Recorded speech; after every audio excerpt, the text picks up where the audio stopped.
এই প্লেয়ারটি একজন ফুটবল তারকা।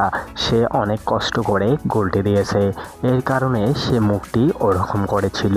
কিন্তু সে অনেক হতভাগা প্লেয়ার, এর কারণে সে মুখটি ওরকম করেছিল, কারণ সে অনেক কষ্ট করে এই গোলটি দিয়েছে।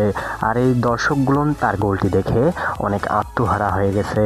আর এ তো একেবারেই ভাব নিচ্ছে, দেখেন কীভাবে ভাবটা নিচ্ছে। আর পাশে এই স্টেজে মেয়েগুলো কি লাফিয়ে উঠছে, আর ছেলেটি তো একেবারে হাতটা নাড়া দিল। আর দেখেন এদিক মধ্যে খেলা শুরু হয়ে গেল। এই ভাইটি পাস করে দিল বল, আর হঠাৎ করে ফাউল হয়ে গেল। দেখেন মাঠের মধ্যে কিভাবে চিৎপাটাং হয়ে পড়ে আছে। এদিক মধ্যে রেফারি এসে হলুদ কার্ড দেখিয়ে দিল। আর এ বলতেছে কি হয়েছে, কিন্তু পরে আবার খেলা শুরু হয়ে গেল। খেলা এই ভাইটি পাস করে দিল, পরে এই ভাইটি আবার পাস করে দিল, আর এই ভাই নিঃসন্দেহে গোলটি দিয়ে দিল। দেখেন সুন্দরভাবে গোলটি হয়ে গেল। কত সুন্দরভাবে গোলটি হওয়ার পর